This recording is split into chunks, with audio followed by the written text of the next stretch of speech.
ये है न्यूजी land, Pacific ocean के बिल्कुल साउथ में, ऑस्ट्रेलिया से करीबन 4000 किलोमीटर दूर, दुनिया का दूसरा सबसे पीसफुल कंट्री।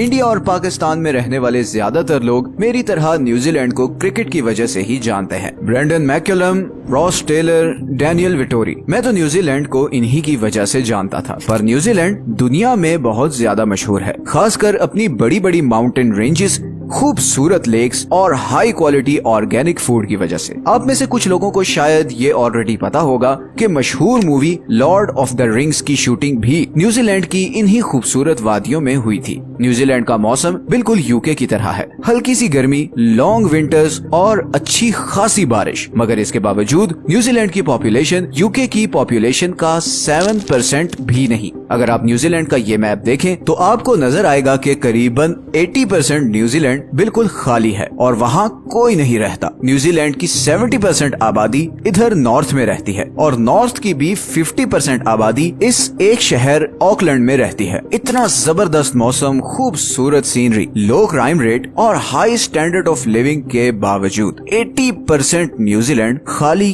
क्यों है? आइए जानते हैं इस सवाल का जवाब। सच ये है कि इस वीडियो में सबसे पहले अगर हम वर्ल्ड मैप देखें तो आप नोटिस करेंगे कि न्यूजीलैंड हमारी बाकी दुनिया से बहुत दूर है। मतलब अगर आप कराची या मुंबई से जहाज में बैठें तो ये पूरा अरेबियन सी और इंडियन ओशन को क्रॉस करके करीबन 18 से 22 घंटे की फ्लाइट के बाद ही आप न्यूजीलैंड पहुंच सकते हैं। और अब सवाल ये पैदा होता है कि इंसान दुनिया से इतनी दूर इस आइलैंड तक पहुंचा कैसे? अब यहाँ पर मल्टीपल व्यूज हैं। अगर हम न्यूजीलैंड की ऑफिशियल वेबसाइट पे जाएं तो वहाँ ये लिखा है कि आज से 1000 साल पहले लगभग 1320 से 1350 के बीच माओरी लोगों ने न्यूजीलैंड को डिस्कवर किया। माओरी पैसिफिक ओशन के इन सारे आइलैंड्स, जिन्हें पोलिनेशियन आइलैंड्स भी कहा जाता है, इन पर रहने वाले लोगों को कहा जाता था। ऑफिशियल सोर्सेज के मुताबिक माओरी 13वीं सदी के आसपास अपने ये सारे आइलैंड्स छोड़कर बड़ी बड़ी कश्तियों में बैठे और इधर न्यूजीलैंड पहुंच गए। ये लगभग वही जमाना बनता है जब मंगोल्स और चंगेज खान पूरे यूरो एशिया पर अपना कंट्रोल ले रहा था। लेकिन अब सवाल ये पैदा होता है कि ये लोग अपने पुराने आइलैंड्स छोड़कर न्यूजीलैंड आए ही क्यों? इस सवाल का खोज लगाने के लिए जब हमने रिसर्च की तो कुछ आर्टिकल से पता चला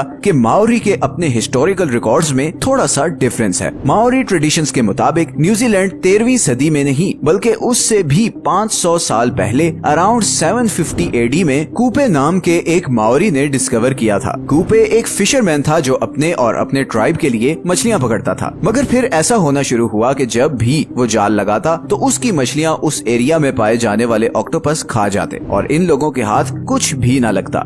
अब क्योंकि इन लोगों का मेन फूड सोर्स था ही मछली, तो काफी प्रॉब्लम क्रिएट होना शुरू हो गई और उसका हल ये निकाला गया कि कूपे और उसके कुछ साथी समुंदर में जाकर किसी और आइलैंड की खोज लगाने की कोशिश करेंगे जहां पर खाने पीने की अच्छी खासी सप्लाई हो। इसी खोज में कूपे अपने साथ 20 से 25 आदमी लेकर पैसिफिक ओशन में उतर गया। कुछ दिन के सफर के बाद ही उन्हें बड़े बड़े पहाड़ों वाला एक आइलैंड नजर आया। ये न्यूजीलैंड था। सी फूड, भेड़ बकरियों और फलों से माला माल आइलैंड, जिसपे और कोई दूसरा इंसान नहीं था। ये कूपे और उसके ट्राइब के लिए परफेक्ट जगह थी। कूपे ने अपने चंद साथियों को वापस पोलिनेशियन आइलैंड्स भेजा ताकि वो बाकियों को इस आइलैंड की खबर दें और इस तरह न्यूजीलैंड पर माओरी लोग आबाद होना शुरू हुए। 17वीं सदी तक माओरी लोग सुकून से न्यूजीलैंड में रहते रहे और दुनिया से दूर होने की वजह से ना उनकी किसी से कोई दुश्मनी थी और ना ही किसी से कोई खतरा। मगर ये सब बहुत जल्द बदलने वाला था। ये वो वक्त था जब वेस्टर्न नेशंस अपनी ताकत को बढ़ाने के लिए पूरी दुनिया में फैल रही थी। एक्सप्लोरर्स को भेजा जा रहा था कि वो आइलैंड्स, कंट्रीज और कॉन्टिनेंट्स डिस्कवर करें जिन पे कब्जा करके यूरोपियन कंट्रीज अपनी पावर बढ़ा सकें। इसी सिलसिले में एक Dutch explorer Abel Tasman Pacific Ocean के साउथ में किसी कॉन्टिनेंट की खोज में निकला, बिकॉज उस वक्त यूरोपियंस का ख्याल था कि इस हिस्से में कोई कॉन्टिनेंट जरूर होगा और अगर ऐसा हुआ तो वो यूरोपियन कंट्रीज के लिए बहुत सी अपॉर्चुनिटीज के दरवाजे खोल देगा। 1642 में टैस्मैन ने न्यूजीलैंड को डिस्कवर किया,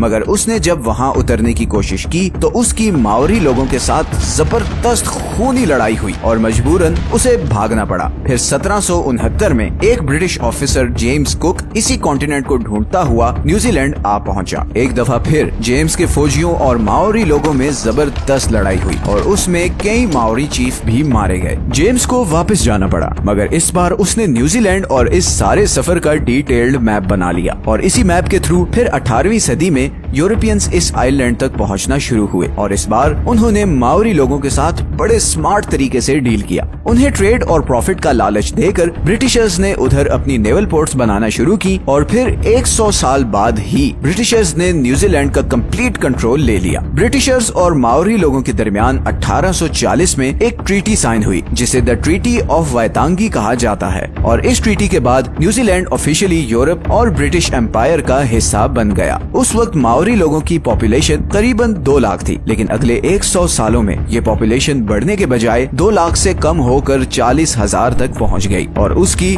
2 मेन रीजंस थी। असल में जब यूरोपियन लोग इधर आए तो उनके साथ वो बीमारियां भी इधर आई जो उस वक्त यूरोप में आम थी। प्रॉब्लम ये थी कि माओरी लोगों में इन डिजीजेस की इम्यूनिटी डेवलप नहीं हुई थी और इसीलिए यूरोपियन इमिग्रेशन के बाद लोकल माओरी लोग बीमार होकर मरना शुरू हो गए। दूसरा, 19वीं सदी में न्यूजीलैंड एक बहुत ही वायलेंट जगह बन चुका था। ट्रीटी ऑफ वायतांगी के सिर्फ 5 साल बाद ही ब्रिटिशर्स और लोकल माओरी के दरमियान लैंड ओनरशिप को लेकर एक सीरीज ऑफ वॉर शुरू हो गई जो अगले 40 साल तक चलती रही। इन वॉर्स में बहुत ज्यादा लोकल माओरीज मारे गए और फाइनली ये सारा सिलसिला 1881 में जाकर रुका जब माओरी के सारे बड़े चीफ्स मारे जा चुके थे और माओरी मूवमेंट बुरी तरह क्रश हो चुकी थी। अब ब्रिटिशर्स भी ये समझ चुके थे कि लोकल्स को डेवलपमेंट प्रोसेस में इंक्लूड किए बगैर आगे नहीं बढ़ा जा सकता और इसीलिए इन वॉर्स के फौरन बाद ब्रिटिश गवर्नमेंट ने लोकल्स को इलेक्टोरेट प्रोसेस से लेकर हर डेवलपमेंट प्रोजेक्ट में की स्टेक होल्डर बना दिया और इस तरह न्यूजीलैंड में पीस और प्रोग्रेस का सफर फाइनली शुरू हुआ। लेकिन फिर भी आज जैसे हमने वीडियो के शुरू में आपको दिखाया था, न्यूजीलैंड का इतना ज्यादा एरिया खाली क्यों है और सारे लोग इधर नॉर्दर्न आइलैंड में ही क्यों रहते हैं? असल में न्यूजीलैंड का ये सदर्न रीजन बिल्कुल खाली इसलिए है क्योंकि इस सारे एरिया पर रहना या कंस्ट्रक्शन करना नियरली इम्पॉसिबल है। न्यूजीलैंड के सदर्न पार्ट में हर तरफ माउंटेन रेंजेस हैं। इस सारे एरिया में हर तरफ ऊंचे ऊंचे पहाड़ हैं और जमीन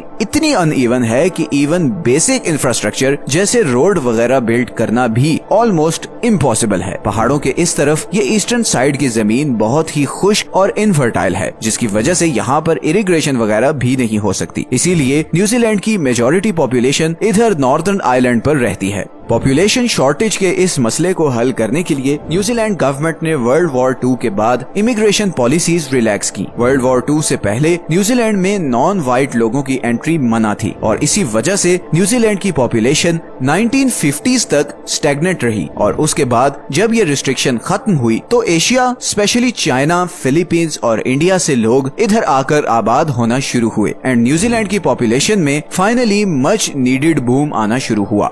आज न्यूजीलैंड की पॉपुलेशन का ऑलमोस्ट 27% इमिग्रेंट्स या वो लोग हैं जो न्यूजीलैंड से बाहर पैदा हुए थे। इमिग्रेंट्स की मेजॉरिटी इधर ऑकलैंड और उसके आसपास के एरियाज में रहते हैं और यही वजह है कि ऑकलैंड आज दुनिया के लीस्ट अफोर्डेबल सिटीज में से एक है बिकॉज लैंड सप्लाई कम है और हाउसिंग की डिमांड ज्यादा है। इसी प्रॉब्लम को हल करने के लिए न्यूजीलैंड गवर्नमेंट अब लोगों को $8,000 तक की ग्रांट दे रही है ताकि वो ऑकलैंड से 100 किलोमीटर दूर वाइकाटो में शिफ्ट हो जाएं ताकि ऑकलैंड की हाउसिंग मार्केट पर प्रेशर कम हो और प्राइसेस नॉर्मलाइज हो। एक बहुत इंटरेस्टिंग चीज ये है कि न्यूजीलैंड की सारी agriculture industry animal meet export करने पर चलती है। इधर नॉर्दर्न आइलैंड में बारिश की वजह से ऐसी लश ग्रीन जमीन है जिसकी वजह से इधर बेशुमार भेड़ बकरियां और गाय पाई जाती हैं। न्यूजीलैंड की पॉपुलेशन लगभग 50 लाख के करीब है जबकि एक एस्टिमेट के मुताबिक यहाँ पर भेड़ बकरियों की पॉपुलेशन ऑलमोस्ट 3 करोड़ है और इसीलिए न्यूजीलैंड दुनिया में सबसे ज्यादा मटन और शीप वूल एक्सपोर्ट करने वाला कंट्री है। न्यूजीलैंड का 95% मीट बाहर एक्सपोर्ट होता है और 2019 में इस एक्सपोर्ट से न्यूजीलैंड ने $46 बिलियन